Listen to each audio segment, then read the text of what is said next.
Backstage Pass, Institute of Gaming. For more details, contact 7093965965. అసలు నువ్వు మనిషివేనా, తండ్రివేనా, లేక మానవ మృగానివా?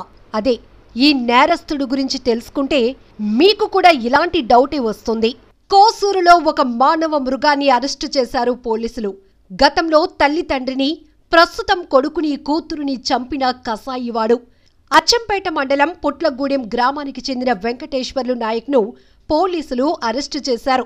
తన సొంత కొడుకును హత్య చేసి పొలంలో పాతిపెట్టి కొడుకు కనిపించటం లేదంటూ అందరినీ మభ్యపెట్టాడు ఈ కసాయి తండ్రి. మృతుడు మంగ్యానాయకు 19 ఏళ్లు. చక్కగా చదువుకోవాల్సిన వయసులో తండ్రికి చెందిన మేకలు, గొర్రెలు మేపుకుంటూ కుటుంబ భారాన్ని మోస్తున్న మంగ్యానాయక్ తన కసాయి తండ్రి చేతిలో బలైపోయాడు. తనకు చెప్పకుండా మేకను అమ్మాడనే కారణంగా కొడుకును కడతీర్చాడు వెంకటేష్ నాయక్. విషయం ఎవరికీ తెలియకుండా కొడుకు శవాన్ని క్రోసూరు మండలం ఎర్రపాలెం పొలంలో పాతిపెట్టి తన కొడుకు కనబడటం లేదంటూ నమ్మబలికాడు. దొంగ ఏడ్పులు ఏడ్చాడు. భర్త మీద అనుమానంతో కొడుకు ఏడని భార్య నిలదీయటంతో అసలు విషయం బయటకొచ్చింది.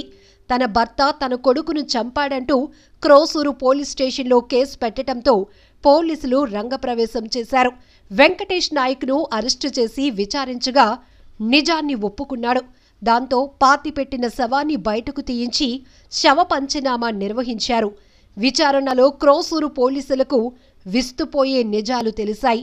గతంలో కూడా వెంకటేష్ నాయక్ నేర చరిత్ర కలిగినవాడని, 2014లో తన సొంత తల్లిని అడవిలో నరికి చంపేసి ఇప్పుడు బెయిల్పై ఉన్నాడని తెలిసింది. తరువాత తన తండ్రిని కూడా చంపేసి జైలుకెళ్ళొచ్చిన కసాయి వీడు. ఆ తర్వాత తన 3 నెలల కుమార్తెను సైతం చంపేసిన కేసులో కూడా ముద్దాయని, సాక్ష్యాలు బలంగా లేని కారణంగా ఆ కేసు నిలవలేదని గ్రామస్తులు సైతం చెప్పటం విశేషం. అరెస్టైన సమయంలో ఆవేశానికి లోనైన గ్రామస్తులందరూ పోలీసుల సమక్షంలో ఉన్న ఆ కసాయిపై దాడి చేసే ప్రయత్నం చేయటంతో పోలీసులు వారిని అడ్డుకున్నారు. హంతకుణ్ణి స్టేషన్కు తరలించారు. ఎంత దారుణం!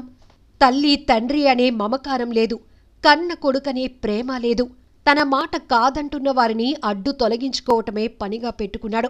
గతంలో తల్లిని తండ్రిని పొట్టన పెట్టుకున్న ఈ కసాయి ఇప్పుడు కొడుకును కూడా పొట్టన పెట్టుకున్నాడు. ఈ విషయం వెలుగు చూడటంతో ఇన్ని హత్యలు చేసినవాడు, తన కుటుంబాన్ని పొట్టన పెట్టుకున్నవాడు ఎలా సమాజంలో బయట తిరగగలుగుతున్నాడు, ఎలా వీడిని తిరగనిస్తున్నారు అంటూ ప్రశ్నలు సంధిస్తున్నారు నెటిజన్లు. చక్కగా చదివించాల్సింది పోయి, మంచి భవిష్యత్ ఇవ్వాల్సింది పోయి, గొర్రెలు మేకలు మేపుకునేవాడిలా చేయటమే కాకుండా మేకను అమ్మాడనే కారణంగా కసాయిలా ప్రవర్తించి కన్న కొడుకునే కడతీర్చావా? నీలాంటి వాళ్ళు బయట తిరగకూడదు, ఊరికే ప్రమాదం నీలాంటి వాళ్ళు అంటూ గ్రామస్తులు తీవ్రంగా మండిపడ్డారు. అంతేకాదు నెటిజన్లు కూడా తీవ్రంగా ఫైర్ అవుతున్నారు. మరి ఇలాంటి కసాయి వాళ్లను ఏం చేయాలి, ఎలా శిక్షించాలి, ఎంత కఠినంగా శిక్షించాలని మీరనుకుంటున్నారో కామెంట్ బాక్స్లో మెన్షన్ చేయండి. మండలం పుట్లగూడెం గ్రామ కాపురస్తుడైన భూక్య వెంకటేశ్వర నాయక్ మొదటి భార్య కోటేశ్వరితో వివాహం కాగా వారికి ఒక బాబు సంతానం, పేరు మంగ్యానాయక్, 19 సంవత్సరాలు. తదనంతరం వారు విడిపోయి ఇద్దరు పరిమళ భార్య అనే అమ్మాయిని వెంకటేశ్వర నాయక్ వివాహం చేసుకున్నాడు. వారికి ఇద్దరు సంతానం. మొదటి భార్య సంతానమైన మంగ్యానాయక్ ఈ నెల 3వ తేదీ రాత్రి నుంచి కనిపించలేదని చెప్పేసి క్రిమినల్పై ఇచ్చిన కంప్లైంట్ మేరకు కేసు నమోదు చేయడం అనేది తన కేసు దర్యాప్తులో ఉన్నది క్రోసూరు పోలీస్ స్టేషన్లో. గత 3 నెలల నుంచి కూడా వాళ్ళు క్రోసూరు మండలం ఎర్రపాలెం గ్రామంలో ఉండటం వల్ల ఇక్కడి నుంచి అతను దినప్రకటన కోరినట్టుగా ఇవ్వబడిన సమాచారం రిపోర్ట్ మేరకు క్రోసూరు పోలీస్ స్టేషన్లో కేసు నమోదు చేయడం జరిగింది. ఆ కేసు ప్రస్తుతం దర్యాప్తులో ఉంది. దాని మీదట మంగ్యానాయక్ని అతని తండ్రి ఏదైనా చేసుకుంటాడనే సమాచారం అనుమానాల మేరకు ఈరోజు కేసుని దర్యాప్తు చేయడం జరుగుతుంది.